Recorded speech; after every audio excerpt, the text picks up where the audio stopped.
Implantación. En la imagen podemos ver al útero y ese punto azul es el embrión, que se va a implantar en el endometrio.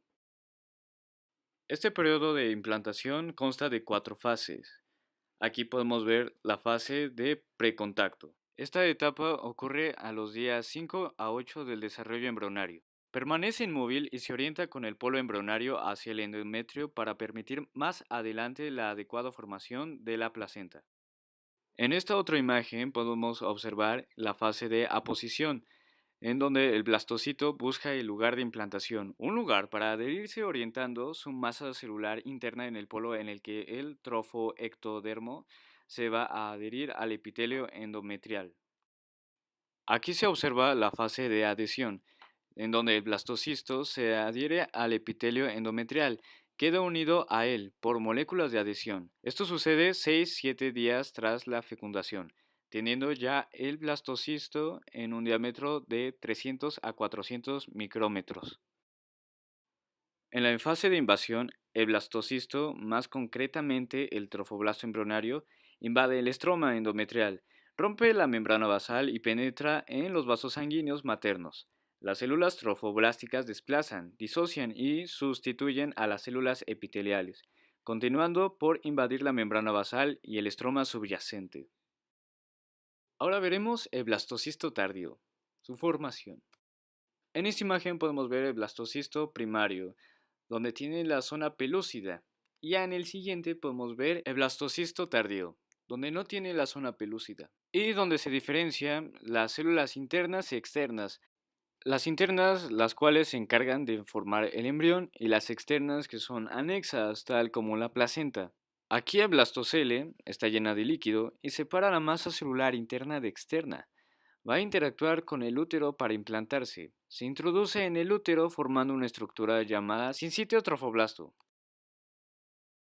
Disco germinativo bilaminar.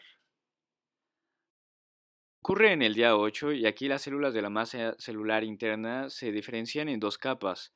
Una capa de células cúbicas pequeñas adyacente a la cavidad del blastocito, la capa hipoblástica. Esta región es la zona amarilla de esta imagen.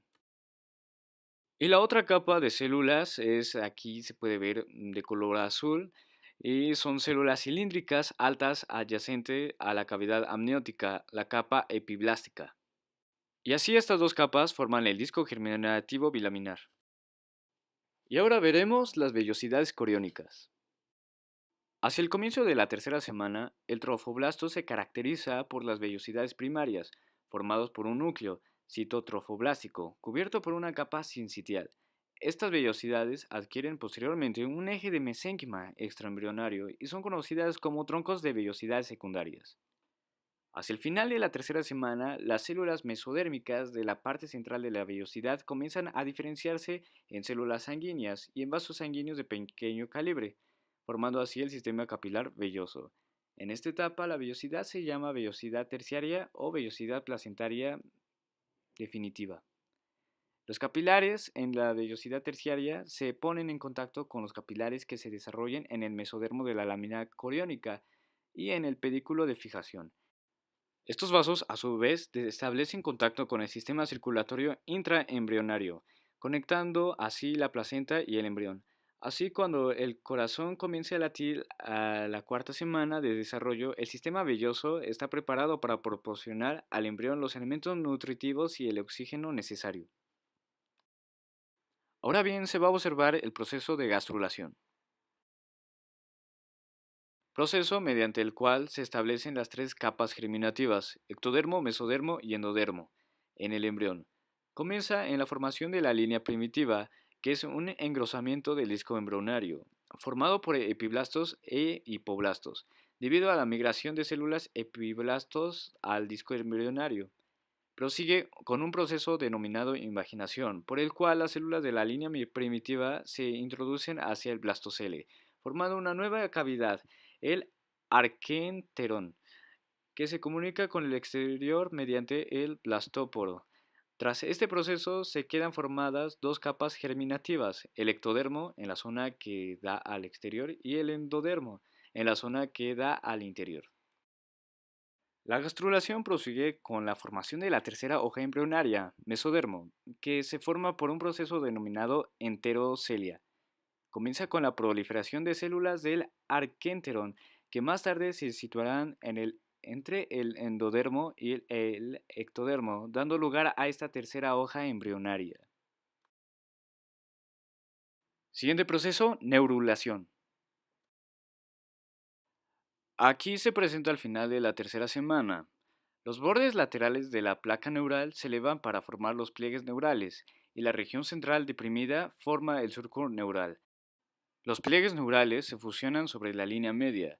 Esta fusión comienza por la región cervical y avanza craneal y caudalmente, y así es como se forma el tubo neural. En la imagen, la parte azul, ese es el tubo neural. Los extremos cefálico y caudal del tubo neural se comunican con la cavidad amniótica a través de los neuróporos anterior y posterior. El anterior se cierra el día 25 y el posterior el día 28. En este momento se ha completado la neurulación. Ahora hablaremos de la cresta neural y sus derivados. Cuando los pliegues neurales se fusionan, las células del borde lateral o cresta del neuroectodermo empiezan a disociarse de las células del neuroectodermo. Esta población celular, la cresta neural, pasará una transición epitelio-mesenquimatosa y entrará en el mesodermo subyacente a medida que abandone el neuroectodermo. Esto se conoce como migración y desplazamiento. Una vez cerrado el tubo neural, estas células que migraron dirigen a dos vías. Vía dorsal a través de la dermis y vía ventral a través de la mitad anterior de cada somita. Los de la primera vía entrarán en el ectodermo y formarán los melanocitos y los folículos pilosos de la piel. Los que siguen la segunda vía se convertirán en ganglios sensitivos, neuronas simpáticas y entéricas, células de Schwann y células de la médula suprarrenal. Estas crestas son las que se pueden ver aquí en la imagen de color gris. Ahora analizaremos la división del mesodermo. El mesodermo paraxial es la segunda división del mesodermo.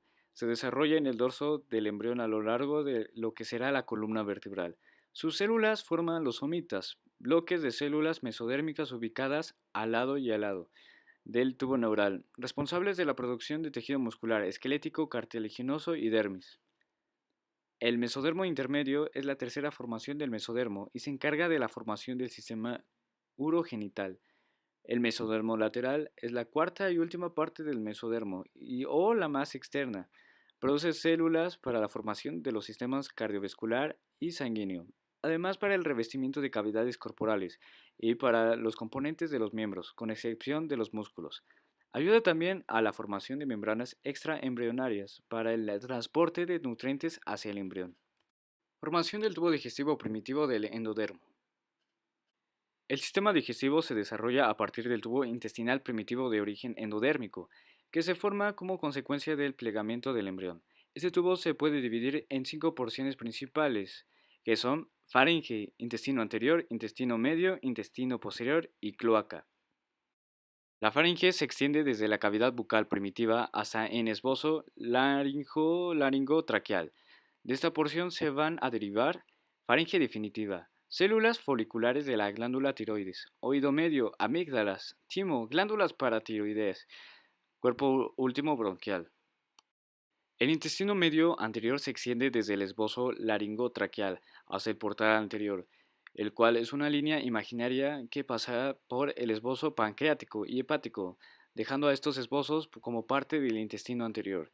De aquí derivarán el esófago, estómago, primera y segunda porción del duodeno, hasta la desembocadura del conducto colédoco, hígado y páncreas. El intestino medio se extiende desde el portal anterior y hasta la quinta semana. Su límite caudal es el portal posterior, otra línea imaginaria que pasa por el borde inferior del conducto vitelino. Este límite pasa por el esbozo del ciego, a raíz de los cambios que experimenta esta porción del intestino para la quinta semana de desarrollo. Los derivados del intestino medio son: segunda porción del duodeno, a partir de la desembocadura del conducto colédoco, tercera y cuarta porción del duodeno. Yeyuno, ilion, ciego, apéndice, colon ascendente y primeros dos tercios del colon transverso. El intestino posterior se extiende desde el portal posterior o desde el esbozo del ciego a partir de la quinta semana. hasta que su diámetro se dilata considerablemente para transformarse en la cloaca. Esta porción deriva en tercio distal del colon transverso, colon ascendente, colon sigmoides. La cloaca es dividida a partir de la quinta semana de desarrollo por el crecimiento del tabique urorectal, un tabique mesodérmico longitudinal que se divide en dos partes, seno urogenital anterior y seno anorrectal posterior. De este último se derivará el recto y el conducto anal.